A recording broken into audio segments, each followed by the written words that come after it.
alergistas mais conhecidas do Brasil. Eh, Ela é uma pessoa que eu gosto não só pelo trabalho que ela faz como alergista, mas eu gosto dela como pessoa. Gosto de gente de coração, gente que ama a gente, que demonstra na sua fala, no seu jeito de ser, que se importa com o outro, né, então eu fico muito feliz e toda vez que eu encontro ela, o meu coração se enche de alegria, eu tenho vontade de abraçar ela, de amassar Ah, ela. agora não pode. Agora não pode, né.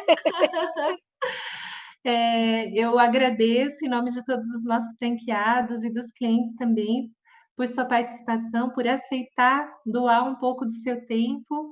Isso eu sei que tanto você, a Ariana, depois de um longo dia de trabalho, né, você falou, estava gravando, né, o sobre alergia alimentar para os seus alunos com os seus alunos ou para os seus alunos, né.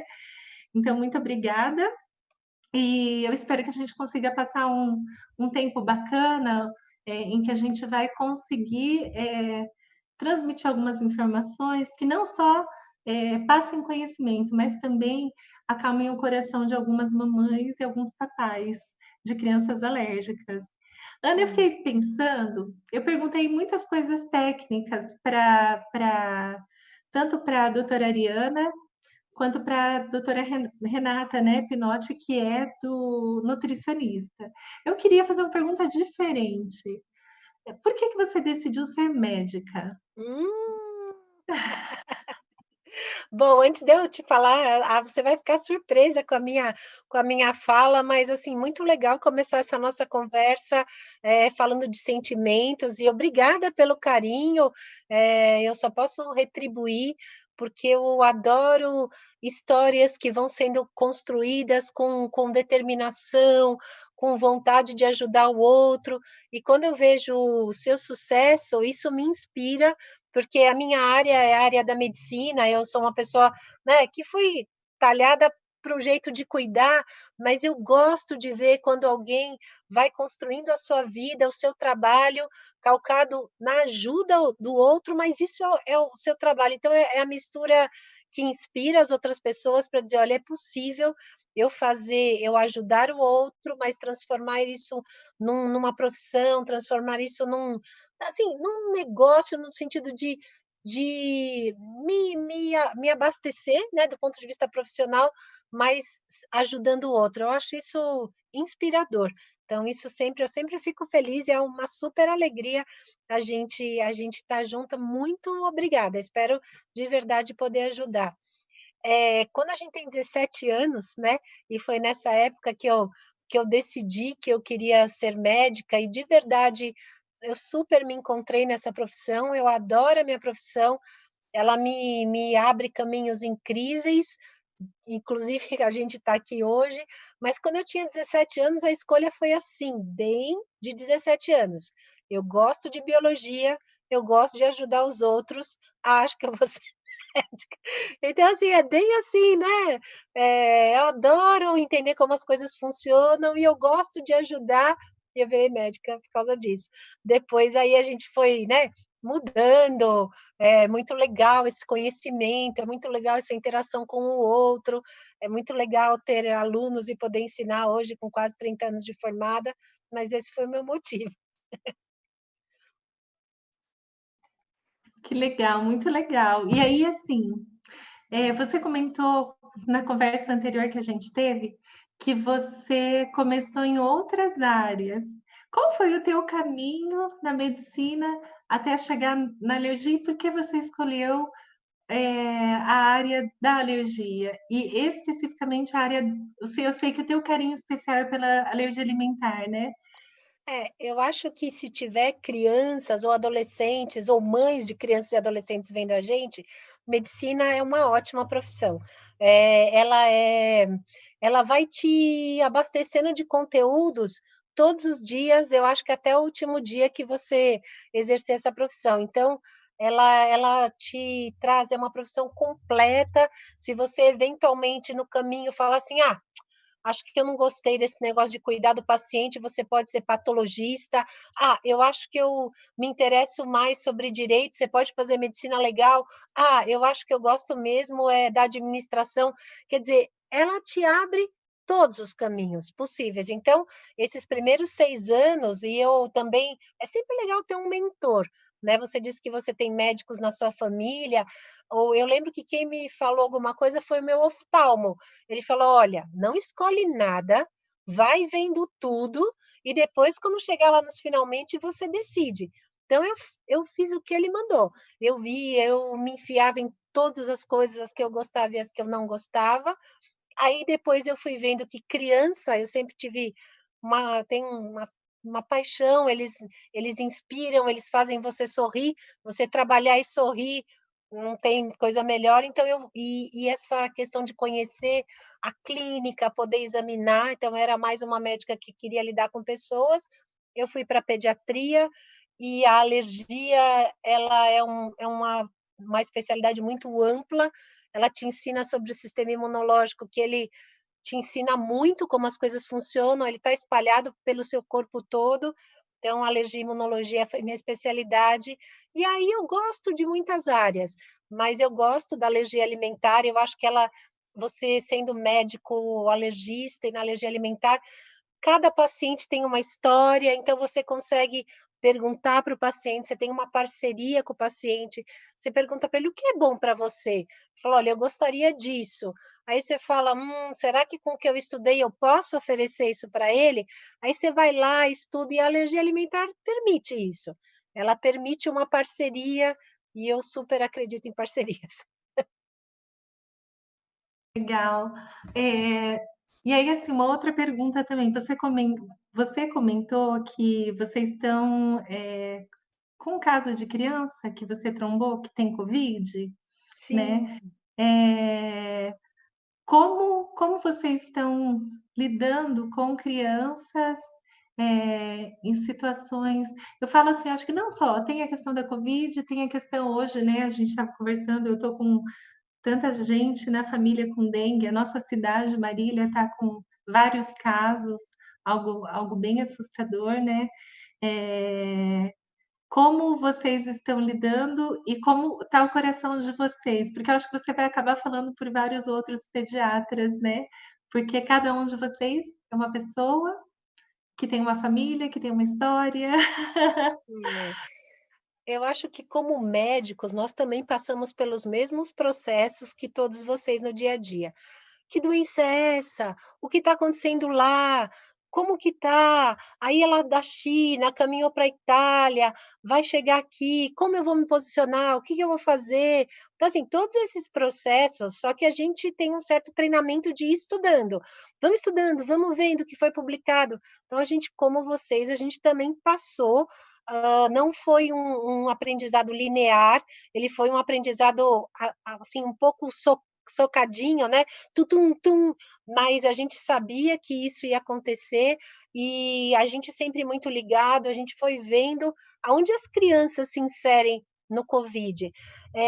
Elas realmente, acho que vocês viram, não é a população-alvo, vários pacientes idosos acometidos falaram: "Graças a Deus, as crianças não são a população-alvo", que toca nosso coração, ver que aquela pessoa que já viveu uma vida, que às vezes está doente, ela fala: "Que bom que sou eu e que não é uma criança", eu acho isso emocionante, mas a gente foi vendo que por algumas características desse vírus, as crianças elas são poupadas desta gravidade. Mas o que eu acho importante todos nós sabermos é que essa doença tem características diferentes em locais diferentes.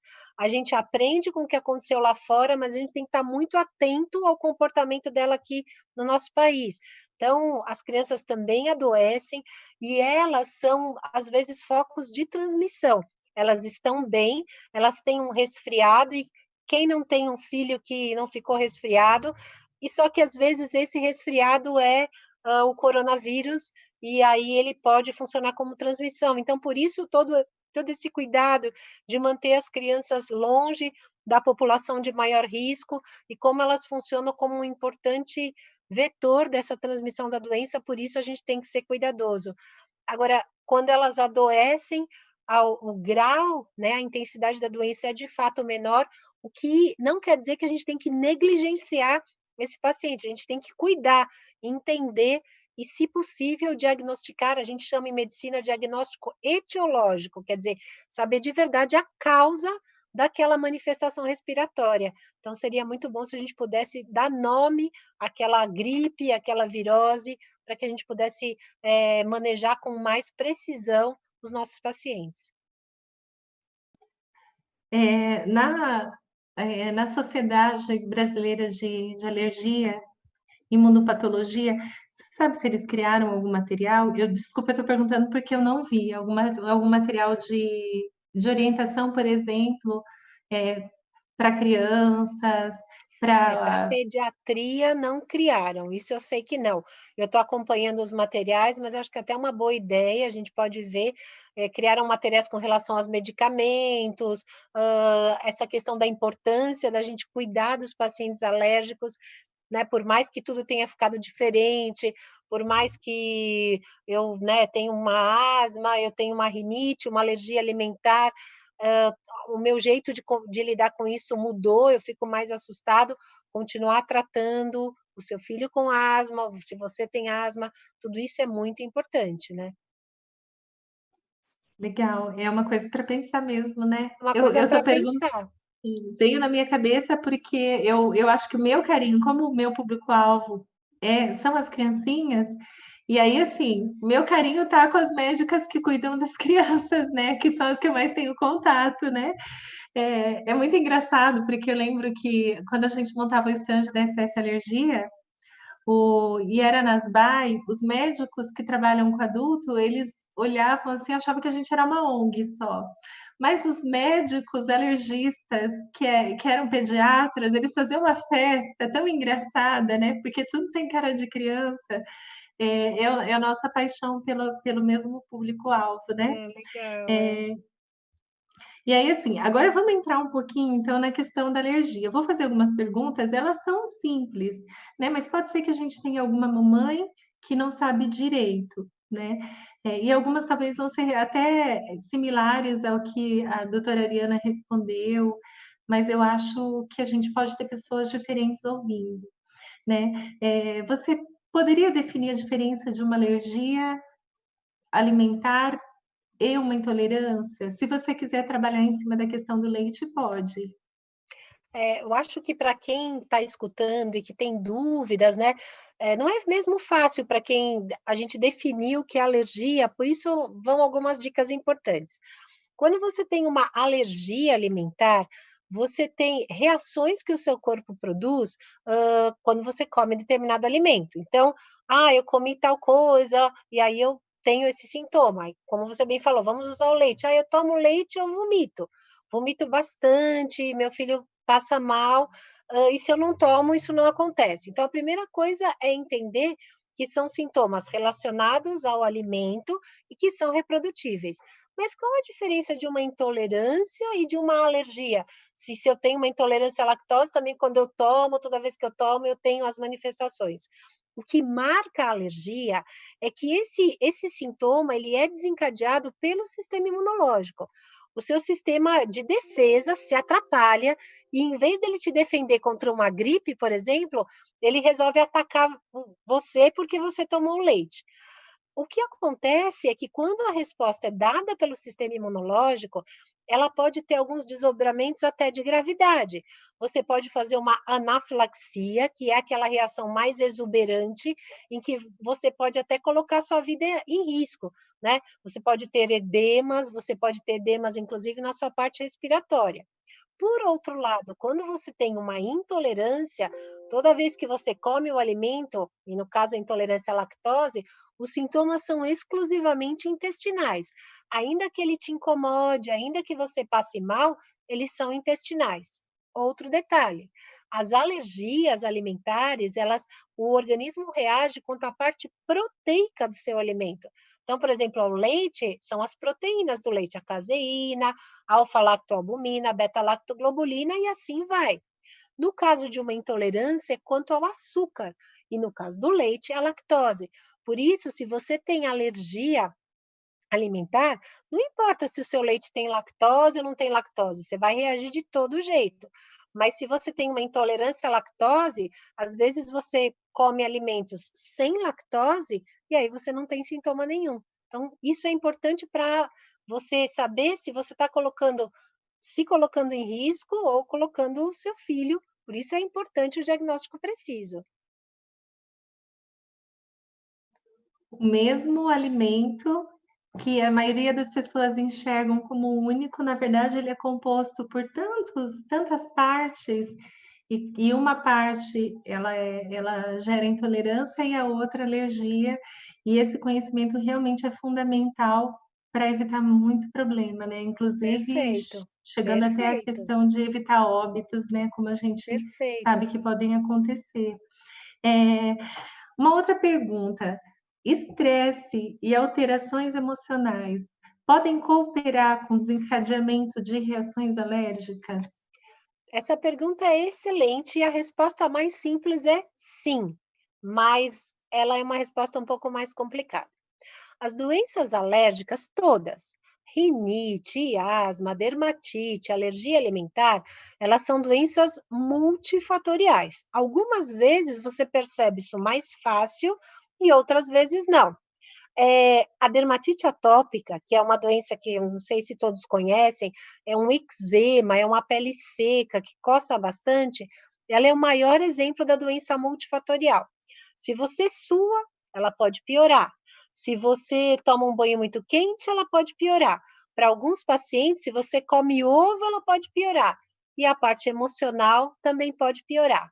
Crises de asma também podem piorar com estresse.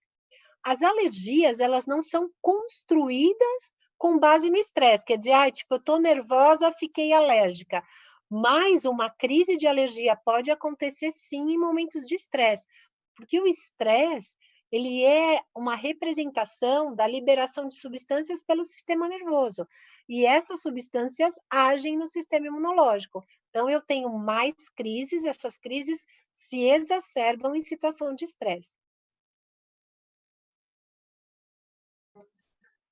É, joia. Eu fico pensando, né, na verdade, eu olhando para a situação que eu estou vivendo com papai, né, com dengue, você sabe, minha mãe, meu irmão, minha cunhada e meu pai internado, eh, de ontem para hoje eu me desestabilizei completamente. É, E há tadinho. muito, muito, muito tempo atrás, na época que eu estava no colegial, né, estudando que nem louca, eu lembro que eu tive uma crise de gastrite. E eu percebo a alteração no meu corpo de ontem para hoje, né, de antes de ontem, né, para hoje. E eu fico assim: "Gente, como, o nosso emocional, o fator também de dormir pouco, né, sair da sua rotina pode afetar o nosso, por exemplo, o nosso estômago, né, e aí também como pode afetar o nosso a questão alérgica também, né. Minha asma, muitas vezes, ela aparece quando eu tô nesses momentos, Nossa, né. isso há muitos anos atrás, há muitos anos, porque isso nem sempre é valorizado, né. E tem outras coisas que até são mais importantes, por exemplo, se você tem alergia a camarão, você comeu camarão, você fala: "Estou calma, estou calma, estou calma", a alergia vai acontecer.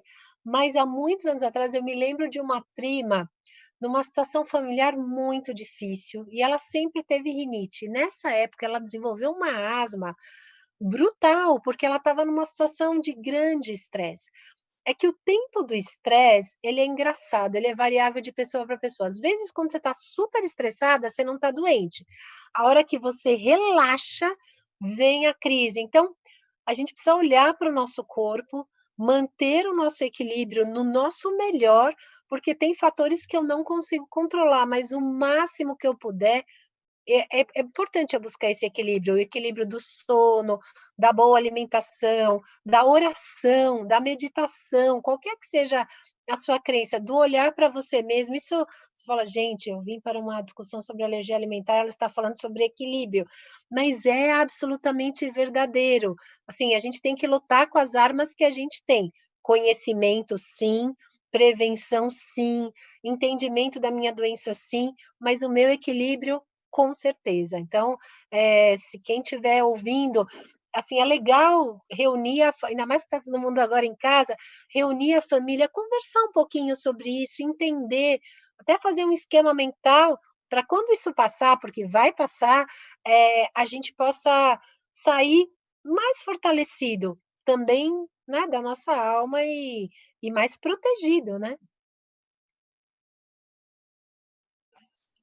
Seguir nesse caminho, eu, nesses 16 anos de SS Alergia, eu me deparei com várias situações em que meu olhar ele é treinado para isso, né.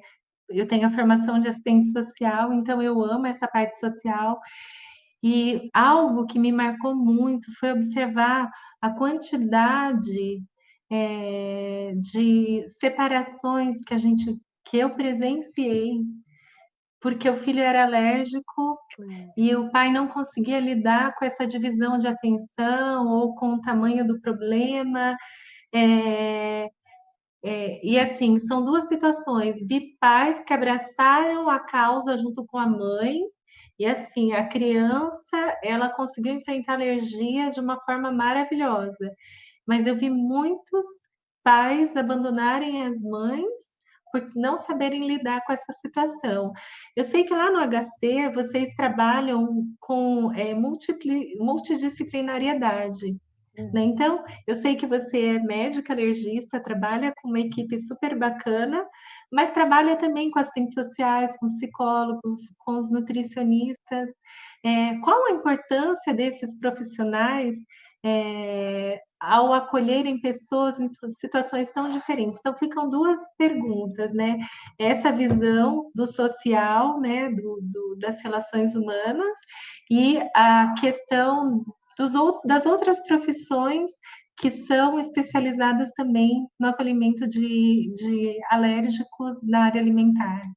Nossa, como a gente queria trabalhar mais, viu? Mais, mais. Eh, e isso às vezes, né, assim, faz falta. Eu acho que uma das coisas é que a gente lida com uma doença crônica ou um estado um pouco crônico, né, que você não consegue resolver imediatamente. E tem uma palavra que eu guardo muito, que são as expectativas, do que eu sonho, que eu idealizo e com que eu vejo depois, isso às vezes choca, a gente precisa aprender a quebrar essas expectativas. Eu, às vezes, a mãe ou o pai vai ter um filho, isso todo mundo faz. A gente já sabe o dia do casamento dele, né? A gente já tem tudo assim, às vezes, programado, porque ele reflete muito dos nossos sonhos. E às vezes quebra uma expectativa aqui, quebra outra expectativa, e esse realinhamento da vida, às vezes, vem com danos, né, vem com perdas, lidar com as perdas. "Putz, não era isso que eu pensei", não, né, e isso dá uma certa chacoalhada no relacionamento. A arma secreta é conversar, a arma secreta é abrir o seu coração, mas você tem razão, se eu tenho um time especializado, fica mais fácil, porque às vezes um médico tenta fazer o seu melhor, mas você tem o treinamento na área, você sabe aonde está a demanda, você consegue às vezes falar numa linguagem que atinge mais aquela pessoa do que às vezes o médico. Existe um distanciamento, às vezes, a gente tenta quebrar, mas um distanciamento do médico para o paciente. Às vezes o médico se sente vergonha de abrir, né? De abrir esse flanco na frente do médico. E é no profissional, né? Às vezes no assistente social, às vezes é com a nutricionista que ele vai falar coisas que ele deveria ter conversado com o médico, mas ele se sentiu de alguma maneira envergonhado, ou o médico não deu essa abertura para ele. Então, esse trabalho nossa, a gente tem um grupo de dermatite atópica que a gente se reúne uma vez por mês. Eu não sei quem ganha mais, se é o paciente ou se sou eu, porque de verdade o que a gente aprende, a gente acha que a gente sabe, nossa, é incrível. Então, que a gente transcenda isso, né, de um serviço público, que a gente possa, como a gente está fazendo hoje, ter reuniões, porque a gente ganha demais. Eu sou uma médica melhor, escutando melhor o problema do meu paciente, né, não é só mostrando os meus ensinamentos, o que eu aprendi tecnicamente, eu preciso saber se o que eu sei ajuda você, e se não ajudar, não adianta nada o meu saber, né.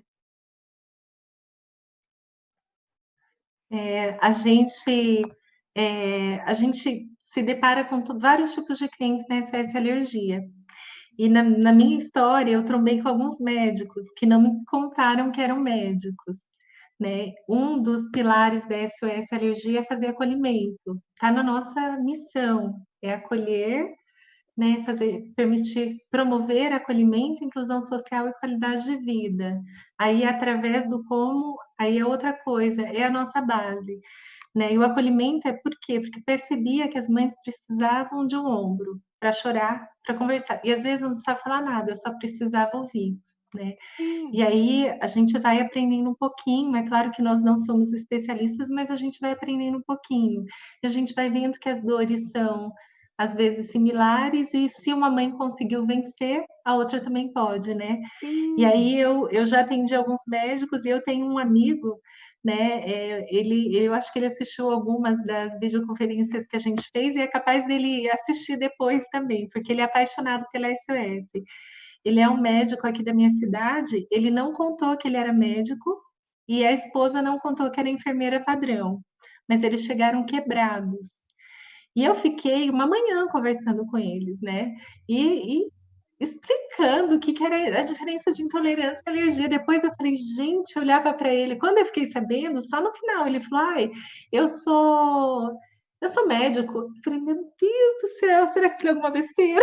Mas não, mas assim, mas os conceitos de alergia, eles mudaram muito, eles foram construídos, destruídos, construídos novamente, então essa questão do aprendizado, ele tem sido muito em time, em grupo, e a cada dia a gente coloca um tijolinho novo, então, porque ele é médico, isso também, às vezes não é a sua área, e às vezes eu não quero ser médica, né, eu quero Isso. é o que você falou, eu sou pai do Luiz, eu sou a mãe do Pedro, também, né, eu também quero que alguém fale comigo, porque isso é verdade, quando eu sou paciente e às vezes eu vou, você fala: "Ah, você é médica, né? Ah, então vai daquele jeito", eu falo: "Não, espera aí, me explica, me fala", eu também quero, então isso é fundamental, esse acolhimento é fundamental, a gente tem dúvidas. E também pode acontecer o contrário, o cara pode ficar com vergonha: "Ah, porque eu sou médico, parece que eu tenho que saber". E não, que legal que você está aí, que legal que você está me ensinando, que legal que a gente juntos está contribuindo, né, lógico. E aí, assim, ele se tornou um grande amigo nosso. Foi por causa dele que eu conheci a doutora Ariana, inclusive. Ele me puxou um dia e falou assim, numa palestra, ela tinha dado uma palestra, ele olhou para ela e falou assim, doutora, eu preciso dizer que você está errada. E eu do lado dele, meu Deus, o que que esse cara está fazendo, né? Ele falou assim, você disse que o tratamento pro alérgico, isso 12 anos atrás, né? Ele falou assim, é a exclusão do alérgeno alimentar. Ela falou: foi o que eu disse". Ele falou: "Pois eu vou dizer que não é". Aí eu: "Ai, meu Deus, o que que o Thiago vai fazer?". Ai, tô até dedurando o Thiago. Ele falou assim: "É exclusão do alérgeno e a SOS alergia, porque meu Ah, que filho nunca" legal! foi muito bonitinho. E nós nos tornamos muito amigos. E ele fala muito para mim: "Naquele dia eu queria ser só pai. Eu precisava de alguém Então, que me acolhesse exatamente. porque, existe essa necessidade de não só saber o diagnóstico, mas o que que eu faço, né. Então, Sim, isso é algo que a gente tenta fazer, acolher, né. E o que eu acho muito bonito no HC, porque algumas crianças de Marília fizeram a dessensibilização lá, e eles foram tratados por um time, é né, isso. que conseguiu acolher eles em áreas diferentes, né. Então, fica aqui também o parabéns, e é legal ver que Não, é vocês valorizam legal, é. A gente fica por isso que você falou da alergia alimentar, cada um tem uma história.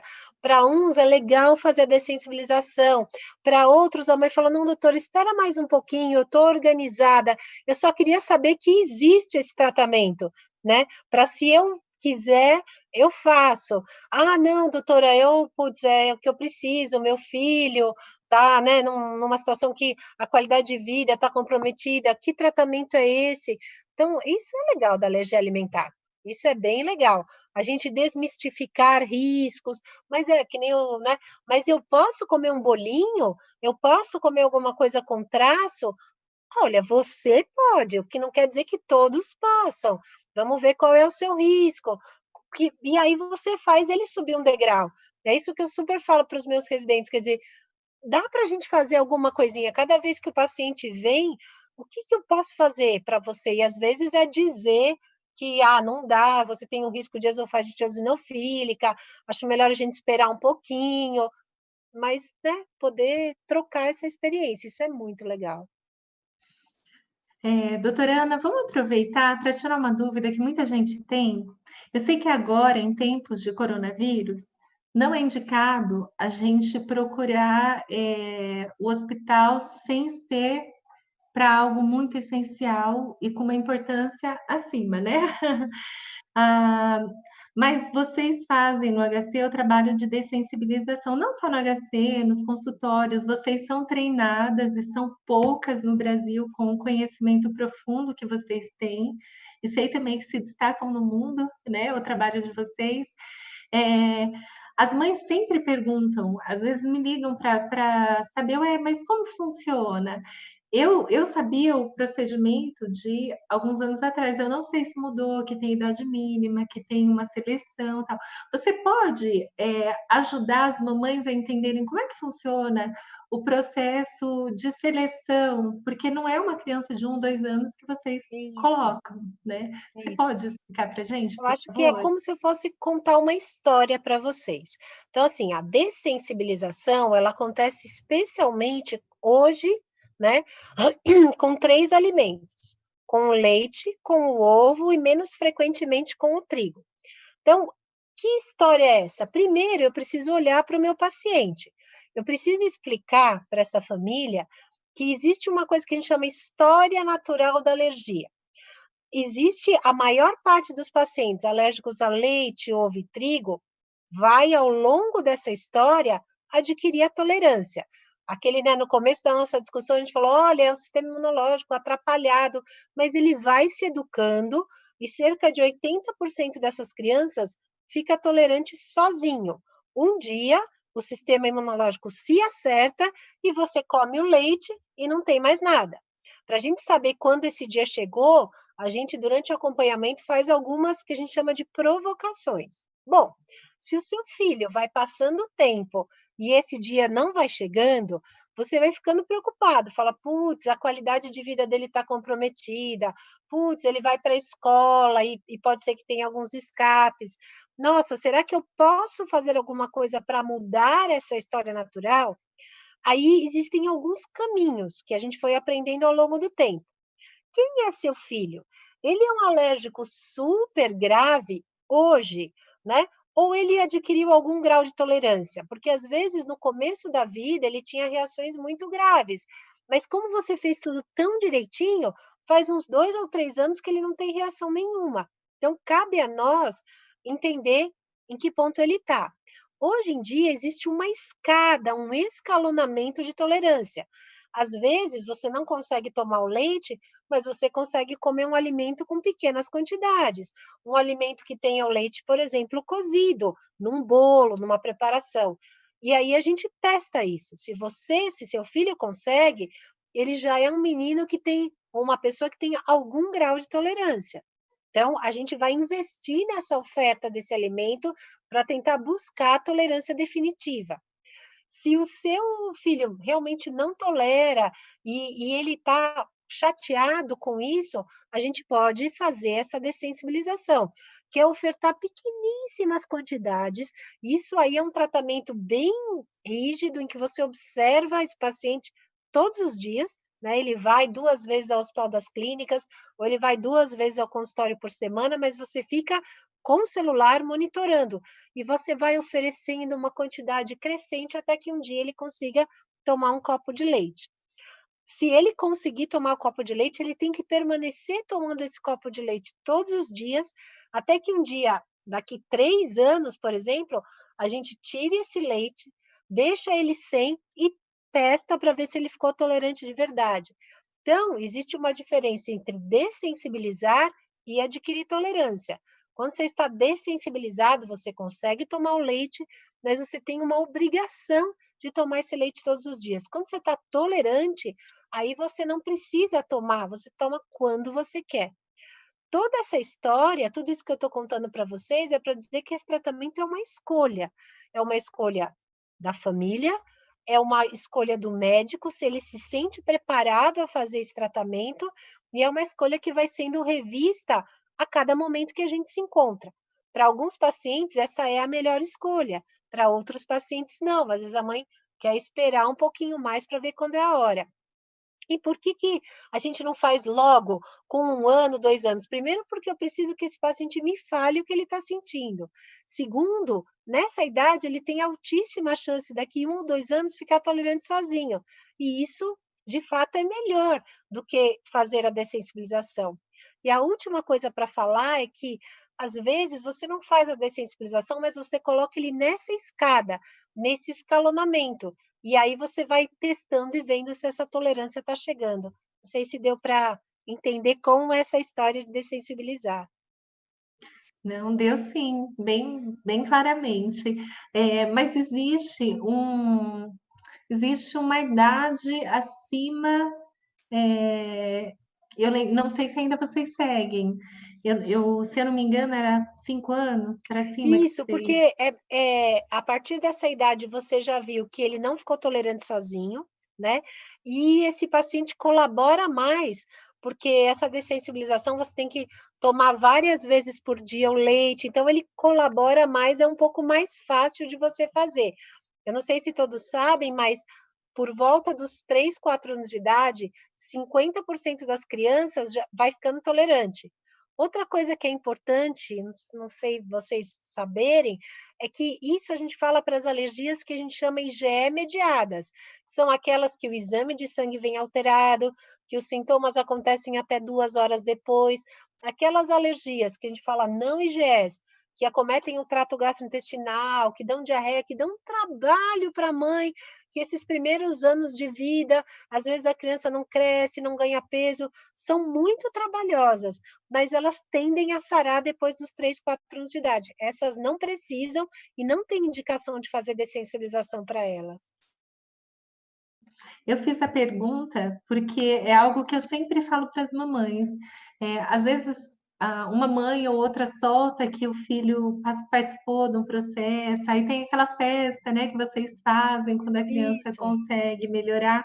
E isso, eu sei que em algumas mães que têm filhos ainda pequenininhos, gera uma expectativa isso, e eu acho importante avisar: "Mamãe, não assim, existe uma chance muito grande dele melhorar sozinho, não se desespere", né, isso. porque não tem necessidade e, na verdade, não só não tem necessidade, você não vai conseguir colocar o seu filho nesse programa com 2 anos de idade, Isso, né. perfeito. Perfeito, eu acho que por isso que é muito legal você estar junto, Sandra, porque é esse alinhamento de expectativas, né? Porque, veja, o seu filho nasceu, você tinha toda uma história para ele e ela só vai falando, não pode, não deve, toma cuidado, faz isso. Isso vai te deixando um pouco, falando, né, um pouco angustiado. Você colocar, ajudar, acolher, como você bem falou, e mostrar que a maior parte das histórias, isso não tem nenhum problema em falar, é de final feliz. A maior parte é de tolerância para leite e para ovo, com certeza. A gente, infelizmente, só não sabe quando essa hora vai chegar. E a dessensibilização, ela é uma estratégia para as pessoas que esse final está demorando para acontecer. Ou talvez, quando, como as coisas mudaram, para uma pequena porção ele não aconteça, e aí a gente precisa ajudar. Joia. E fica aqui o recado, mamães, não se desesperem, né. E eu costumo falar para elas também, né: "Olha, tem tantas doenças graves, às vezes incuráveis, que a gente vê que as crianças têm". Na alergia, como a gente conversou com a Renata, a gente tem a possibilidade de tornar os nossos filhos mais resilientes e fortes, porque eles Sim, começam a enfrentar e ser muito mais fortes se a gente permitir, né, se a é. gente permitir que eles passem pelo sofrimento também, pela dor que a vida também vai trazer constantemente pra gente, né. E não é, Sandra, o que a gente está fazendo agora, numa situação mais aguda, né? A gente está colocando nossas crianças em casa, a gente está um pouco mais atrapalhado do que fazer com eles. Eu acho que é legal, assim, apesar da gente estar, a gente ter, meus filhos são grandes, mas eu também converso com eles, a gente ter esse momento de olhar para fora, olhar para o mundo, olhar para o outro, e é uma situação ultra aguda que a gente precisa, assim, comunicar para a família que está esquisito, né. Não adianta, né: "Não, tá tudo bem, vai ficar tudo bem, mas o momento agora é de atenção e cuidado". E é importante que os nossos filhos saibam disso. A mesma coisa do leite, vai ficar tudo bem, né, mas agora eu preciso de alguns, né, de alguns realinhamentos, né. Não dá para ter crise de birra: "Ai, eu não queria que fosse assim". Você está certo, ninguém quer, né, mas vamos lidar e vamos crescer, como você mesma falou. O ambulatório continua funcionando normalmente ou vocês optaram por dar uma Não. pausa? Agora, no momento, a gente está numa situação totalmente adversa. A gente está alocando todos os nossos esforços, todo o staff médico para o combate ao Covid no Hospital das Clínicas. Então, a gente está trabalhando com os pacientes que estão em segmento, né? Então, a gente faz contatos telefônicos, a gente vai tentando controlá-los, como você mesma falou, do máximo de distância no hospital. Na minha área, a gente trabalha com pacientes com deficiências imunológicas, aí eles têm que ir ao hospital, eles têm que receber gama-globulina, uma série de coisas, aí a gente precisa estar com o hospital para eles, né, e criar um ambiente seguro para eles, porque são pessoas de risco. Então, no momento, está tudo atrapalhado. As dessensibilizações a gente está fazendo de um jeito diferente, tá tudo diferente agora. A gente ainda vai viver meses, nós iremos viver É. meses, né, assim, mas, Acho que pelo eh, menos mais uns 3 meses, assim, bem, e depois como se a gente desse um mergulho e depois a gente vai subir, olhar e se organizar para voltar, né, que vai passar, né. é verdade. Eu vou começar a fazer algumas eu tinha até algumas outras perguntas anotadas aqui, mas eu vou passar para algumas perguntas que algumas mães mandaram para mim. É assim, eu não tive tempo, né, eu peço até desculpa para quem estiver assistindo, eu saí do hospital, deixei meu pai, corri É. para casa, já fui direto para o chuveiro, porque eu saí do ambiente de risco que era o hospital, né. Minha filha saiu abrindo a porta, já fui para o chuveiro, saí e sentei, né. Na verdade, assim, eu jantei, porque eu falo: "Eu não sei, a vida é tão especial, tão bonita". Eu não consigo olhar os meus clientes como com um olhar com cifrão, eles para mim fazem parte da minha história, né.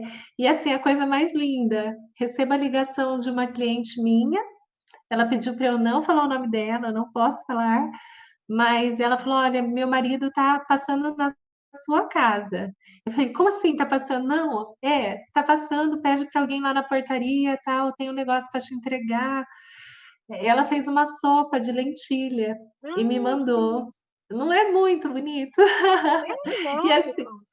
eu tinha, assim, que me segurar, né. A minha filha, meus filhos falaram: "Mãe, que bonito". A gente até faz muito isso, né, na nossa cultura, a gente é treinado a fazer muito isso, só que é tão estranho quando a gente recebe, né, e eu fiquei muito emocionada e ficava assim me segurando. É bom receber carinho. É verdade. E aí, assim, eu vou ler a pergunta inteira, porque eu não consegui resumi-las, tá. Tem algum e eu não sei o que que aconteceu hoje que as mamães decidiram escrever redação. Mas essa daqui, Deixa eu ver quem é. Luciana de Penápolis. Ela escreveu, acho que durante o dia ela mandou mensagem, né, para a SOS. Minha filha apresentou suspeita a leite de vaca aos 45 dias de vida, tendo diagnóstico conclusivo aos 3 meses. Ela apresenta apenas sintomas clínicos, não acusa em exame de sangue. Começou com colite, sangue nas fezes, aos 45 dias de vida. Aos 2 anos, teve uma suposta tolerância, introduzimos o leite, mas pouco antes dos 3 anos, a alergia voltou com dermatite atópica. Aí ela colocou, né, bolinhas vermelhas e coceira ao redor da boca, nariz e olhos. E aos 3 anos e meio, com asma e bronquite. Não sei bem, pois alguns médicos falam que ambas as doenças são a mesma coisa. Bom, eu estou lendo tudo, tá? Mas quando ela consome leite, o ataque começa nos brônquios. Tosse seca, depois tosse carregada. E se não tomar cuidado, evolui para pneumonia, sendo a pneumonia silenciosa e sem febre. Ela usa bombinha para asma apenas nas crises, quando consome leite acidentalmente ou após alguma infecção. Ela colocou 2 perguntas. Gostaria de saber se a asma, bronquite, pode ter relação também com outros possíveis desencadeadores e se seria o caso de fazer o prick test. Quer responder essa primeira? Então, pode falar outra também. A outra e se a doutora indica o uso constante da bombinha nesse período de coronavírus ou apenas quando ela apresentar crises? Não sei quantas perguntas a gente tem, eu vou tentar ser mais rapidinha. Mas assim, a primeira parte da vida dela era uma alergia não IgE mediada, por isso o exame não dava positivo. O exame que a gente faz no sangue é para ver IgE. Não sei se vocês já tiveram curiosidade de ver os exames, tá? IgE específica para leite, IgE tal. Então, pronto. Por que ela teve essa alergia não IgE mediada? Né? Porque provavelmente o intestino dela de 0 a 10 8,5, assim. Então, a gente, esse desequilíbrio, né? Essa alergia que a pessoa desenvolve, que tem manifestação intestinal, é por alguma razão. Esse intestino não era perfeito. Aí ela foi sarando, mas ela desenvolveu uma outra alergia, a dermatite atópica, que é uma alergia muito mais complexa. Quando você desenvolve dermatite atópica, é como se você comprasse um ticket para ter mais chance de ter alergia respiratória, asma e rinite. Ela não falou se na história, se a família dela tem uma história de alergia, de outras alergias. Mas se tem, aí como se você comprasse 2 bilhetes. Um bilhete porque eu tenho dermatite atópica, outro bilhete porque eu tenho história familiar. E eu vou construindo a alergia. A dermatite atópica e a asma são doenças multifatoriais, quer dizer, é difícil, se não impossível, você curar sua dermatite só porque você não toma leite. Você curar sua alergia só porque você não toma leite. Você tem que tomar banho rápido, você tem que usar hidratante. O que eu estou tentando mostrar é que é um pouco mais complexo do que parece a alergia alimentar ser o único desencadeante disso. E agora ela tem uma asma, ela tem uma sibilância. Ter asma significa que você faz broncoconstrição, seu brônquio fecha e que você produz mais catarro. Dizer que só as crises acontecem por causa do leite é um pouco difícil da gente pôr culpa no leite exclusivamente.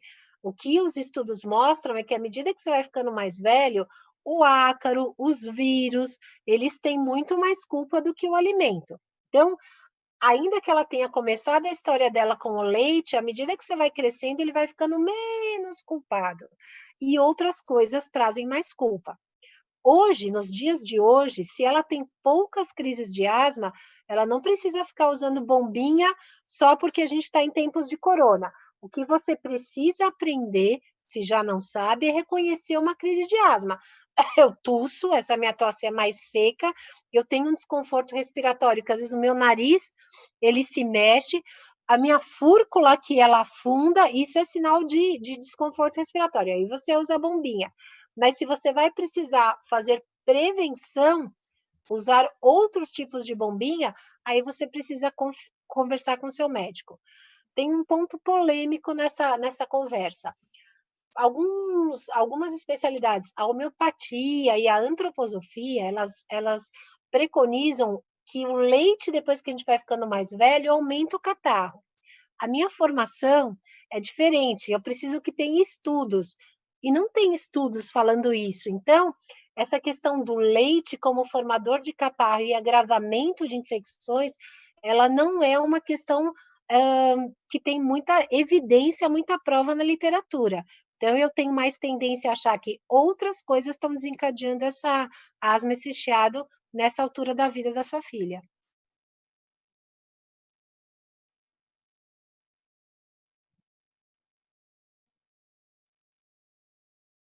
Eu não escuto você.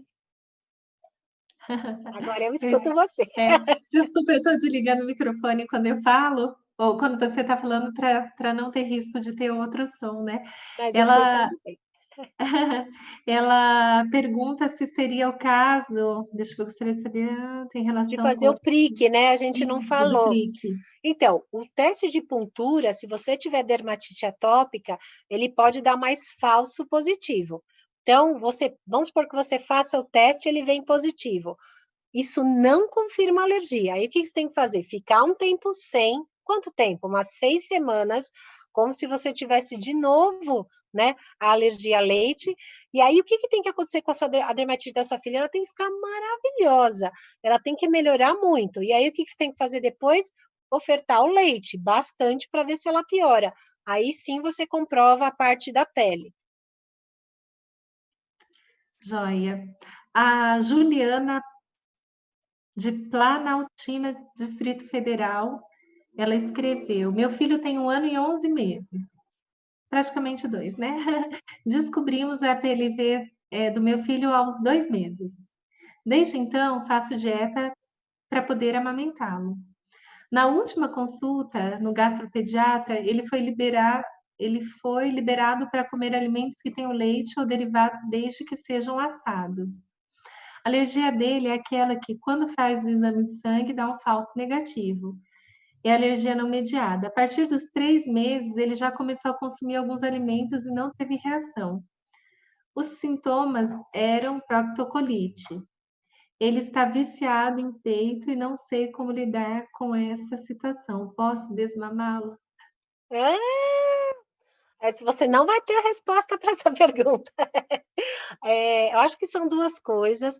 Eu acho que vou falar também uma coisa, a sua decisão do aleitamento, ela não passa pela alergia, não, né, uma coisa e depois então, a primeira coisa que eu acho que é importante você fazer, e essa é mais fácil para mim te falar, vamos confirmar essa alergia ou não. Ele já está comendo assados, pode ser que ele goste, pode ser que ele consiga evoluir e pode ser que você use fórmulas. O tempo de finalização do aleitamento materno, ele é tão pessoal, mas você, mãe, também é parte interessada nisso, quer dizer, o seu filho tem 1 ano e 11 meses, você é um binômio mãe e filho nessa altura, né, o que ele gostaria, o que você como mãe gostaria. Essa questão, eu não a conheço, mas essa questão da culpa, e se justo agora eu tirar o peito, e se isso fizer eu não sei exatamente o que você está pensando, mas o que eu gostaria de dizer é que você pode escolher também, nessa altura. Você também é personagem dessa história, e personagem importante. Então, essa decisão também passa pela sua vontade, qualquer que seja ela, que sim ou que não. Eu concordo. A amamentação é uma coisa muito, muito, muito pessoal e tem muita gente que carrega culpa, inclusive gente que não pôde amamentar por causa de um medicamento, uma cirurgia, e se sente muito culpada, né, e isso não faz bem. Você não pôde, cada pessoa é única, né, cada história é única. Tem a Valéria de Tupã, mãe da Alice, que tem 4 aninhos. Em meio a em meio a essa pandemia, descobri que minha filha é alérgica ao leite e ao camarão. Eu ainda não consegui passar ela no alergista e tenho muitas dúvidas. Em relação à proteína do leite, eu já tirei todos os derivados de leite da alimentação. Agora não sei Quais tipos de remédio faz mal para ela em relação ao camarão e à proteína do leite? Ela está com um quadro de alergias a coisas como picadas de insetos, pó, pelo de animais, corantes e conservantes. Comecei a perceber devido ao refluxo e a cólicas intestinais. Eu não entendi qual a pergunta dela, né? Ah, ela Eu está acho que perguntando ela, de. eu acho que houve eu ofereceria para você método, né? Assim, uma organização que até vale a pena você escrever. É difícil, para cada uma dessas alergias tem uma resposta.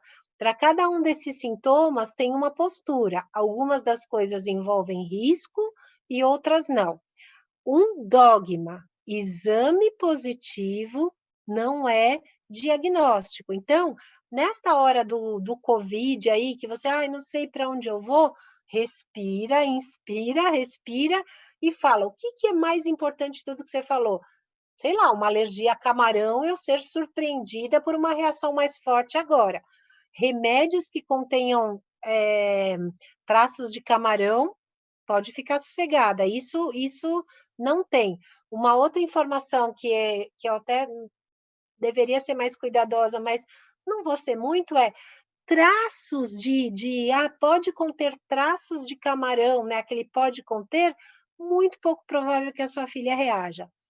Agora, olha, às vezes o problema não é a alergia, às vezes o problema é o intestino dela. Ela pode ter um intestino delicado, um intestino que tem problemas de digestibilidade, e isso você vai precisar entender melhor, mas isso não oferece risco de vida para sua filha. Então, ainda que é o que a Sandra falou, talvez a gente não consiga te ajudar muito, a minha mensagem é: coloca nas caixinhas leite, camarão, picada de inseto, né? Para cada um deles você vai ter uma orientação. E o mais importante hoje é saber se existe risco ou não. E depois entender o intestino dela. A doutora Ana Paula Sachará, gastropediatra da Clínica Crescer de Marília, ela mandou uma mensagem. Admiro muito a doutora Ana Paula, uma médica muito didática e humana. Parabéns pela iniciativa dessas lives com muitas informações esclarecedoras e que ajudam a acalmar o coração dos familiares. Grande beijo. A Oh, muito Ana, obrigada. e a Ana, ela acabou de ter um filhinho pouco tempo atrás. Agora tá. Eu que saí aqui. Peraí. Fui dar um Oi? beijo e estralei essa minha italianice. Deixa eu continuar aqui. Ah, tem uma criança adulta, ela é minha cliente, a de Tupã, a Larissa Takata. Ela é muito parceira, ela é super atenciosa, ela é um amor de pessoa. E ela tem tanta intolerância à lactose quanto alergia ao leite. Mas ela está perguntando se você atende crianças grandes. Sim, atende crianças grandes. Até os 89 anos, 12, estou brincando, atendo sim. A formação do alergista imunologista, ela abrange adultos e crianças. É que eu gosto das crianças, mas gosto das crianças grandes também. Ah, ela é uma criança grande mesmo. Mas aqui em Marília a gente tem pouquíssimos profissionais, excelentes, mas poucos. E a maioria das que tem especialidade na parte alimentar, a maioria assim, são pouquinhas, são acho que três, se eu não tenho nada, elas só atendem pediatria. Hum, Elas não atendem adulto, né? Se algum adulto tiver problema com alergia alimentar, aí vai para um outro alergista, mas a especialidade dele não é alimentar, né? É mais contato.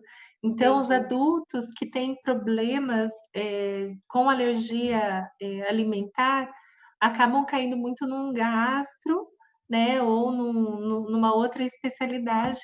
Entendi. é, ou tem que correr para os profissionais de fora. Mas é legal saber. Qualquer coisa, gente, quem precisar, depois entre em contato comigo que eu passo o É. telefone no consultório da, E, da doutora e é Ana. isso, eu acho que algumas alergias estão chegando na fase adulta e algumas têm aparecido na fase adulta também. É essa mudança do nosso estilo de vida, de nossa alimentação, vários fatores contribuíram para que as alergias, inclusive as alimentares, ficassem meio maluquinhas mesmo. Ah, a Má, eu não sei, é Má. Não sei se é Maria. Ela colocou aqui 2 anos e 9 meses, alérgico a leite e soja, e faz dieta de glúten também. Usa Symbicort para asma há 10 meses, e eu não tenho um plano de fuga para diferenciar crise de asma, reação alérgica, resfriado ou coronavírus. Sou apavorada, até porque meu marido continua trabalhando todo dia e não adianta só nós dois nos isolarmos, sendo que ele pode trazer o vírus. Qual a orientação para mim nesse caso? Ó, vou de trás para frente, vou falar a mesma coisa que eu faço na minha casa e que para a gente fazer. Seu marido chega em casa, é legal ele tirar o sapato, né? E aí ele vai direto para o banheiro, onde quer que seja esse banheiro. Tem um plano B que ele pode deixar uma roupa, ele chega, tira aquela roupa, coloca no balde, coloca um roupão que for e vai para o banheiro. Toma um banho. Aí depois que ele tomou o banho, e eu vou falar como eu faço, eu tiro o meu celular, eu tiro as coisas e deixo lá no cantinho lá fora, né, nessa entrada. Vai lá, toma um banho, aí eu volto para lá e começo a desinfecção. Limpa com álcool o celular, limpa as coisas, o que ele usa no dia a dia, fica lá na porta, não sei se ele sai com carteira, fica tudo para lá. E ele entra para a vida e para as coisas. Se ele, vamos supor que ele fosse médico, como eu, essa questão de agarrar o filho, de abraçar o filho, a gente tenta manter um distanciamento. Se ele não é médico, se ele sai para a rua, mas ele não lida com pessoas, esse banho já ajuda. Se ele mantém o distanciamento social das pessoas lá fora, por exemplo, tipo, eu, sei lá, trabalho numa empresa em que eu estou tendo esse distanciamento de mais de 1 metro das pessoas, tá tudo bem. Ele chega, ele se lava, ele cuida e ele toca o barco, tá bom? Durante o dia no trabalho também, então isso tudo bem. Vamos para o seu filho que tem um diagnóstico de alergia à proteína do leite de vaca e a outros alimentos, como você falou, e ele usa Symbicort, então eu acho que ele tem asma também. Outra coisa que você tem que fazer é cuidar bem da asma, mantenha a medicação. Tem acontecido uma coisa muito interessante, eu não sei se vocês também concordam. Como as crianças não estão indo para as escolas, elas não estão pegando as viroses respiratórias muito comuns das crianças. Então, os meus pacientes com asma, eles estão controlados, eles estão indo bem. A mesma coisa pode acontecer com seu filho, você está cuidando e ele está indo bem. Como é que eu sei se é resfriado ou se é corona? Essa é a má notícia. Para criança, a gente não vai saber, mas é frequente que ele tenha febre, que ele tenha mais resfriado. Então, se o seu filho tem rinite, a última dica que eu vou falar é: cuida da sua casa, porque agora a gente está cuidando da nossa casa, nós. Mantenha uma casa de fácil limpeza. Retira tudo que é excesso, que pode acumular pó, passa mais pano úmido, não deixa a gente ficar atacado da rinite, que isso pode ser um fator de confusão. Controla a rinite, controla a asma, seu marido tem esses cuidados, vai dar tudo certo, não fica apavorada. Joia, eu vou dar uma dica. É um produto, mas eu não tenho para vender, tá? Eu já vendi no passado, mas eu sou apaixonada por ele. Tem um rodo, é chamado até de super rodo. É um rodinho que a gente molha e a gente nem precisa trocar o pano, desde que tome cuidado para ele não encher de bactéria, porque senão ele começa a cheirar mal. Mas é um rodinho que eu jogo a água no chão e eu consigo limpar e jogar dentro do balde, tirando a sujeira. Então, nós usamos na SOS, eu uso em casa, né? Já faz uns, eu acho que uns 7, 8 anos que eu parei, porque hoje você acha fácil para vender nos lugares, até no supermercado, lojas de produtos, tipo chineses, né? Tem esse rodinho, ele é maravilhoso. Então, a gente tem nos banheiros, a gente tem espalhado pela casa, né? Usa baldinho só água, então eu não preciso usar vassoura para não subir Perfeito. o pó, né? E para essa área da chegada do marido, você pode ter uma solução de hipoclorito, que é uma solução que você faz com o hipoclorito, que a gente fala cândida, sei lá, que você coloca uma parte mais 3 partes de água e passa naquele chão daquela chegada. Isso também ajuda. Vai dar certo. A gente tem que ter esses cuidados e vai dar certo. Já essa é uma dica preciosa. Você vai numa loja de 99, compra aquele sprayzinho, né, de passar na roupa, Isso.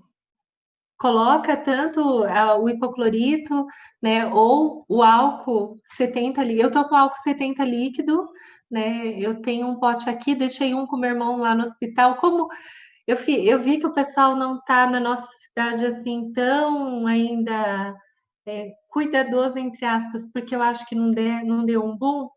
E eu fiquei parecendo uma maluca, porque onde meu pai ia sentar, eu passava o spray de álcool, eu pedia licença, posso? Pode. Enchia com álcool 70 antes dele sentar, antes de eu sentar, antes de colocar a bolsa, né? Mas agora é interessante até, Ana, as mães de crianças alérgicas são chamadas de neuróticas algumas vezes, porque elas são extremamente, mãe é, né? Mãe é meio neurótica, né? E agora a gente vive um momento em que o que uma mãe faz por um filho está sendo muito valorizado, porque o excesso de lavagem de mão, né, o cuidado, esses cuidados estão sendo super importantes para evitar essa questão de contaminação pelo coronavírus, né? É claro que a gente não pode adoecer por isso, né, mentalmente, mas é importante que a gente tome os devidos cuidados mesmo, né? E um potinho de spray na entrada. É, e eu acho que isso que você falou é importante, porque assim, a gente brinca que a gente vai sair mais limpinho dessa, com certeza. Mas a gente tem que fazer um treinamento mental mesmo. Tem algumas coisas que a gente não tinha esse treinamento, né? De lavar a mão, de trocar. Isso é importante. A gente ir treinando antes do surto, que nem você falou. Tomara que não chegue, tomara que não cresça a ponto da gente ficar muito aflito, mas a gente tem que ir se preparando, né? Tem que fazer esses treinos, né? A Luana Magri, ou Magri, eu não sei, né, dizer. Aqui eu não consigo te dizer as cidades porque está no Facebook, né? Alergia alimentar severa pode ser indicativo de autismo? Uau! A resposta é não, né? Bem clara. Eu não sei da onde veio essa questão da pergunta. Ao contrário, os pacientes que têm esse transtorno do espectro autista, eles podem ter dificuldades alimentares. Dificuldade alimentar é diferente de alergia alimentar. E alergia alimentar é aquilo que a gente falou, são alterações que são desencadeadas pelo sistema imunológico e você tem reações específicas.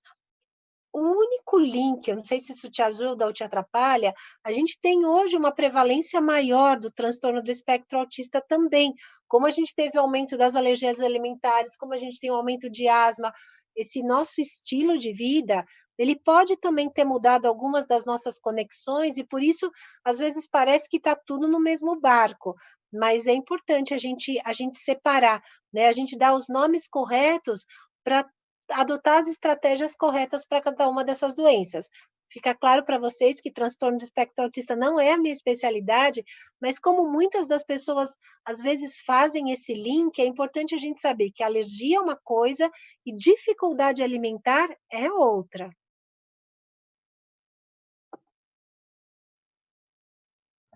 A Lu, é outra Luana, a Luana Suiane, ela colocou boa noite. Doutora, é comum você ser intolerante à lactose e ter alergia a outros alimentos, além de ser alérgico a poeráceos e fumaça? E a reação ser conjuntivite alérgica? Porque sempre só escuto falar de alergia como reação respiratória ou intestinal. Tenho um filho de 3 anos, vou continuar, tá? Tenho um filho de 3 anos que é intolerante à lactose e apresenta outros tipos de alergias e a reação dele sempre é conjuntivite alérgica. Já levei ele ao alergista, faço tratamento até com vacinas, tirei basicamente tudo e ele sempre tem reação, não sei mais o que faço. É porque, assim, a alergia, ela é, acima de tudo, uma reação de hipersensibilidade. E então, às vezes, você fala assim: ah, meu filho tem alergia à poeira, é só eu criar um ambiente de limpeza. Infelizmente, não é tão simples assim. Você manter um ambiente sem ácaros ajuda bastante, mas se a luz é muito forte, se por um acaso o produto de limpeza que eu uso é muito forte, se a gente, não sei se você acompanhou toda a live, mas a gente fala um pouco, se eu estou mais estressado. Então, essas doenças, elas são difíceis da gente ter o controle absoluto. A boa notícia é que, à medida que a gente vai crescendo, esses quadros vão melhorando. Mas quem tem alergia alimentar, não intolerância à lactose, mas alergia alimentar, tem mais chance de ter alergias respiratórias a outras coisas, a ácaros, a gato, a cachorro. Então, você começa toda focada na alergia alimentar, e quando você, a hora que você aprendeu como cuidar do seu filho com alergia alimentar, ele migra para uma asma ou para uma conjuntivite alérgica, e você fala, pô, brincadeira, agora eu vou ter que aprender sobre essa outra alergia? A ideia é que sim, que com a ajuda do médico você aprenda a mudar esses controles. Mas a conjuntivite, ela é um pouco cruel, porque às vezes a própria lágrima faz coçar, às vezes o paciente tem uma dermatite seborreica que faz coçar, e isso faz com que seja difícil o controle mesmo. Mas a tendência a melhorar quando cresce, ela é bastante forte. A Sirlene Moura, ela escreveu o seguinte: parabéns pela iniciativa das lives. Gratidão, a doutora Ana Paula, uma excelente profissional, ajudou muito a nossa família. Hoje minha filha está ótima. Nasceu com alergia à proteína do leite e melhorou aos 6 anos. Legal ter o relato, porque esses relatos trazem esperança ao coração, né? Muito obrigada. A Raquel, que é a nossa franqueada lá da SS Alergia de Fortaleza, ela escreveu: doutora Ana, quais são os indicativos de riscos para esofagite eosinofílica? Tenho visto aqui em Fortaleza algumas crianças evoluindo da alergia para esofagite. É. Pois vocês, então, pessoal, observem que o nosso movimento é constante. A gente tem que estar sempre estudando, e agora a gente tem mais esse desafio, que é a esofagite eosinofílica, né? O maior fator de risco para a esofagite eosinofílica é a alergia alimentar IgE mediada. Então, não quer dizer que todo mundo que tem alergia IgE mediada vai ter, não quer dizer isso, mas ele é o maior fator de risco. Então, a gente fica de olho, a gente está treinando, e eu treino os meus alunos a fazer perguntas específicas, do tipo, você demora muito para comer? Você precisa de um líquido para descer o alimento? Você acha que parece que o alimento mais sólido fica meio que parado aqui? Então, são todas coisas que a gente sempre fica perguntando, e a esofagite ela pode aparecer mais tardiamente. Como nem tudo é simples, existem algumas esofagites eosinofílicas que não tem nada a ver com alergia alimentar, né? Não é sinônimo de alergia alimentar. Essas, quem cuida mais é o gastro. Normalmente elas se originam de alguém que tem uma doença do refluxo, sabe? Uma azia forte, uma esofagite forte, um refluxo forte, e ao longo do tempo você fala, não sara, não sara, na hora que você faz endoscopia tem esofagite eosinofílica. Mas você me pergunta qual que é o maior grupo de risco? O maior grupo de risco é ter alergia alimentar IgE mediada.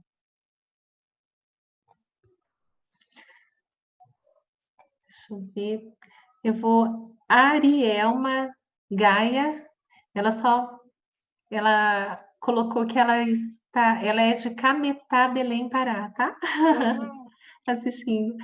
A, a Mar, que é mãe, acho que ela é mãe do Lucas, ou esposa do Lucas, Tamar, Lucas e Américo, né? Ela colocou, obrigada, doutora. Ah, é Maiara.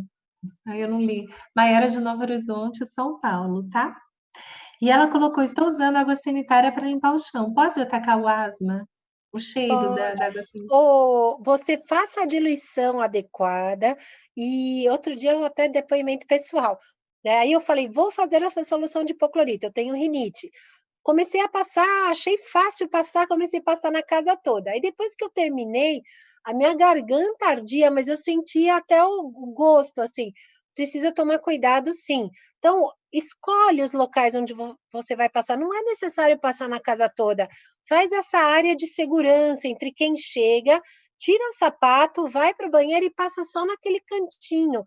Não precisa ficar passando em tudo. Se você quer, por exemplo, eu venho do supermercado, eu quero higienizar o alimento, faz o spray, como você mesma falou, Sandra, faz a distância, porque pequena quantidade já mata o vírus. Porque se você ficar muito perto, pode atacar as vias aéreas, sim.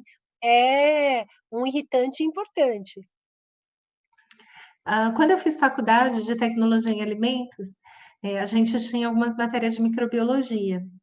Eu não lembro de ter usado álcool 70, não ter visto no microscópio, mas eu vi, é só uma observação para as mamães, eu vi a gente usando o hipoclorito nas bactérias, né? E assim, gente, elas morrem. Então eu tenho certeza de que funciona, né? Porque às Sim. vezes a mamãe fica, mas será que vai funcionar, né? Será que esse produto para lavar os legumes vai funcionar para matar bactérias, né? Ou esse produto vai realmente limpar o banheiro adequadamente? Assim, a minha experiência, né, nas aulas de laboratório, e a gente fazia em grupos, depois a gente compartilhava o conhecimento, é que mata, funciona. Então, Não, o usem. hipoclorito é muito poderoso, muito poderoso. Joia. Aí, deixa eu ver aqui. Deixa eu voltar aqui. A Maiara pediu para te agradecer, tá? Pelas dicas. Eliana Santana Jesus, ela escreveu. Será que Eliana aqui de Marília? Tô achando que é uma amiga minha, que é professora no Senac. Somos mães neuróticas, mas vale a pena. Melhor pecar pelo excesso. Verdade, né? Que legal. Não sei se ainda está o Nicolas Vioto é quem criou os personagens da SS Alergia muito tempo atrás. Que legal. Ele tinha criado uns bonecos perfeitos, perfeitos. E eu olhava e falava assim, não é a cara da SOS. Aí um dia eu falei, posso ficar uma hora com você? Contei um monte de história. E ele fez os desenhos pintados fora da figura, porque são crianças até 5 anos, né? Era o que eu queria. Ah, Perfeito. Exatamente. deixa eu a alergia alimentar e dificuldade alimentar, eu não entendi a pergunta. Ó, o Danilo Carol, pergunta: alergia alimentar provoca febre? Não, não provoca. Tenho muita tranquilidade para dizer isso. Não provoca febre. Simples assim, né? Só lembrar que as nossas crianças, elas não passam, às vezes elas passam na fila das doenças mais do que uma vez. Então, assim, você pode ter uma alergia alimentar e se você vai para a escolinha, ser suscetível a infecções. É esperado que as crianças, elas tenham até 12 infecções por ano, e isso não faz ela uma criança mais doente. Às vezes emenda tudo no inverno, às vezes ela passa todo o tempo doente, às vezes não faz febre, como uma das mães falou, mas meu filho fica até com pneumonia e nem tem febre. Isso pode acontecer, mas é infeccioso. A Luana Suiane, ela colocou: doutora, você como alergista, quando você recomenda o uso de vacina para o tratamento de alergia? E quanto tempo depois do uso se percebe melhoras? É. Então, essa vacina a gente chama de imunoterapia alérgeno específica. O nome, imunoterapia alérgeno específica. Então, não tem assim vacina para alergia. Você vai ter que fazer uma análise da sua alergia e as melhores vacinas são contra o ácaro, né? 2 tipos, dermatofagoides e blômia, contra gato, contra cachorro, e tem umas boas para abelha, vespa e formiga.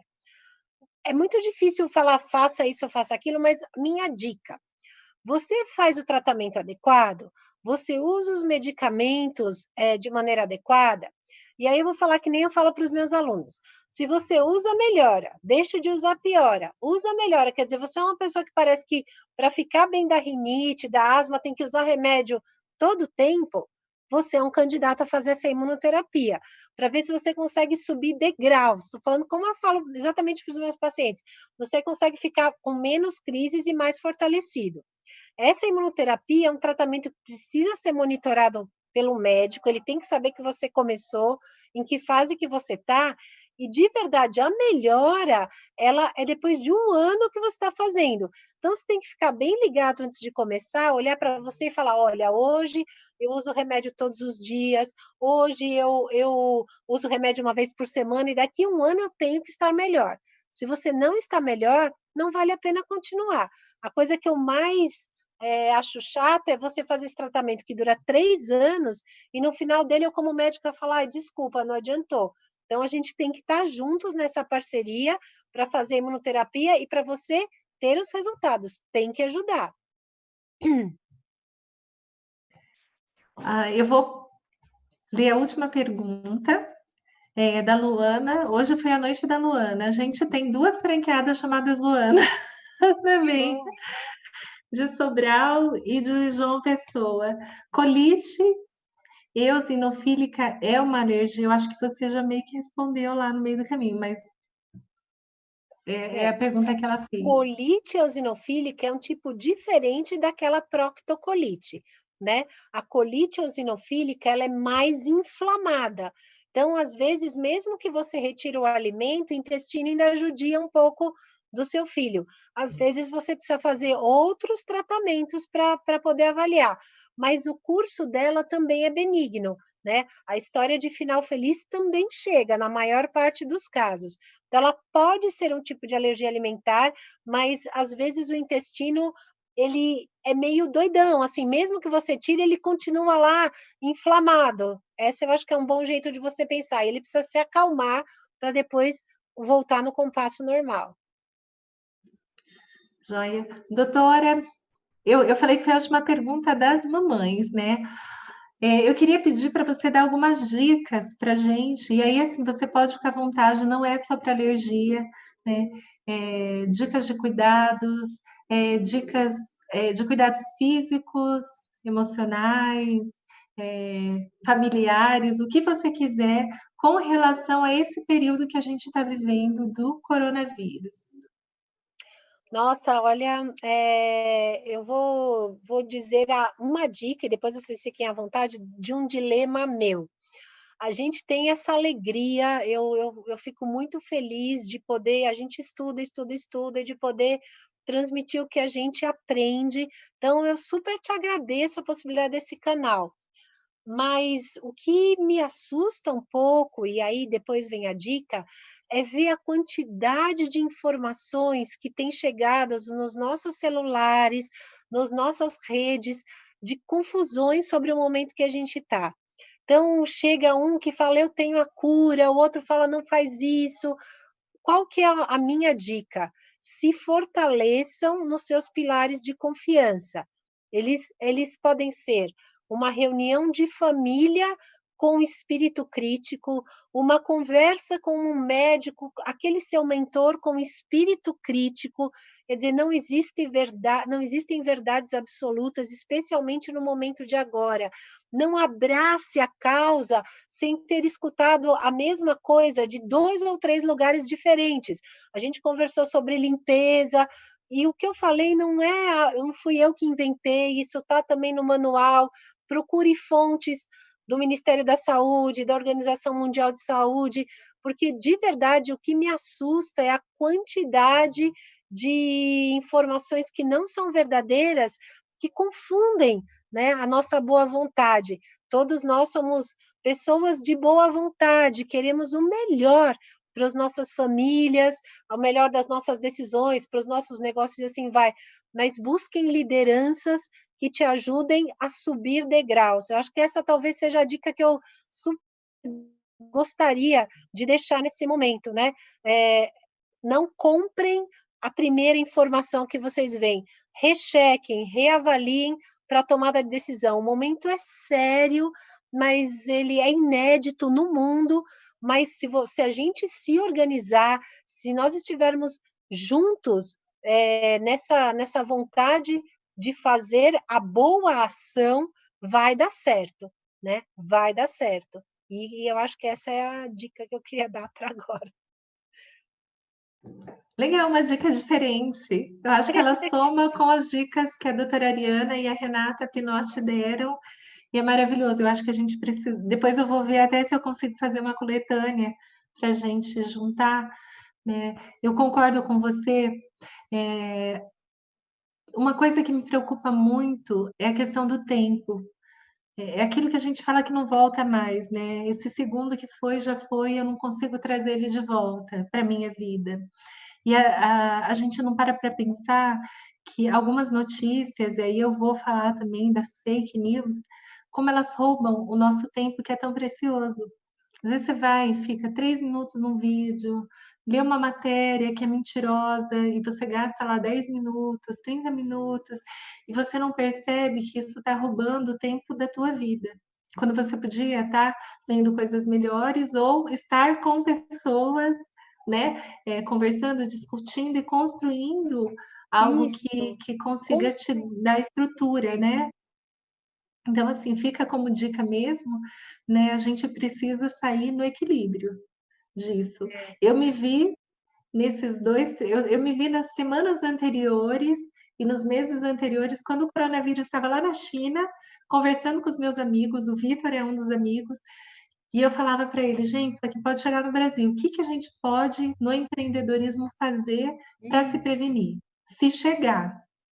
Quando chegou, a gente começou a correr, né. "Tá chegando, vamos correr", porque o nosso plano de começar a série com os empresários, o coronavírus chegou antes, né. E como se prevenir para que, esse caos, não faça com que a gente perca o equilíbrio? Né, e a mesma fala a gente foi construindo com os empresários, a gente precisa ter equilíbrio na nossa vida econômica, é claro que está muito difícil, mas ela não pode desestruturar as outras áreas, a gente teve uma conversa, né, anterior, né, Ana, sobre isso, porque se você não tiver, bem emocionalmente, você pode perder seu negócio e se você não estiver vivo, aí não adiantou nada, né.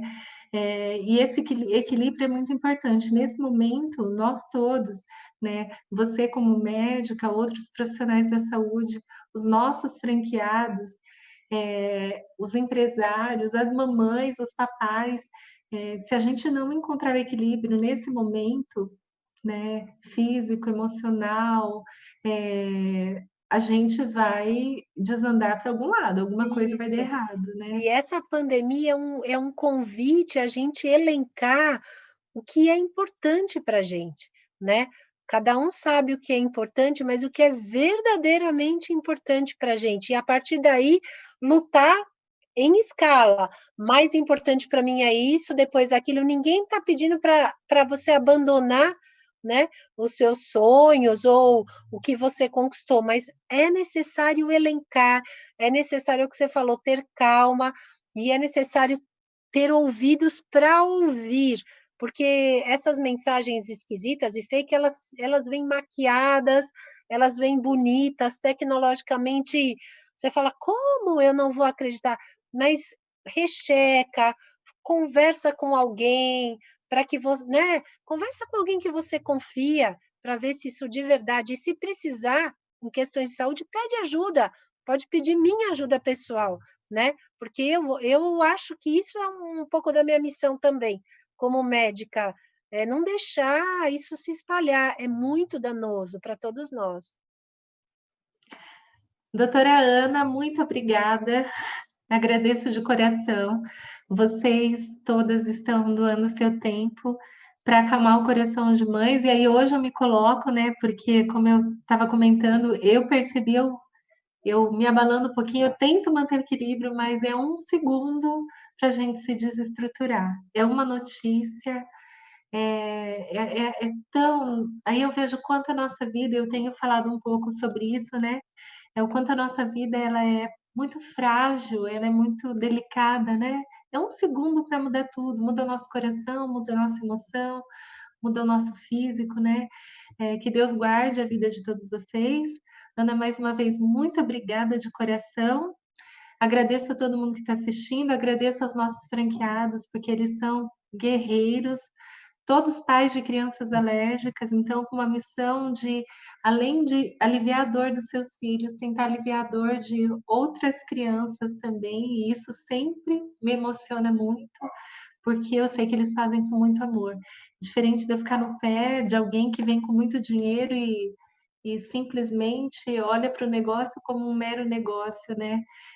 Eu vejo que eles vêm como missão. Então são mais uma vez, né, agradeço publicamente aos nossos franqueados, e eu desejo a todos muitas felicidades, se cuidem, se possível fiquem em casa e usem as dicas que foram dadas hoje e nas lives anteriores. Mais uma vez, É, Ana, eu agradeço imensamente, eu só queria dizer que eu aprendi muito com vocês todos, que eu não enxergo hoje, ao longo de todos esses anos, vocês ajudaram uma médica a melhorar o jeito dela cuidar de outras pessoas.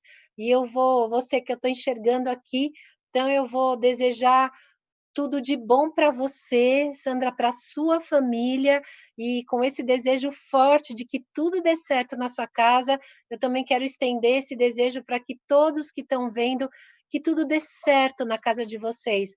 É preciso ciência, mas é preciso emoção e desejo também de que o bem aconteça. Então, eu, como médica, estudo, desejo, vou fazer o meu melhor, mas como ser humano, eu também espero fortemente que o coração de vocês fique tranquilo e que a gente atravesse tudo isso com dignidade, com muito amor. obrigada. Boa Se noite a cuida. todos, gente.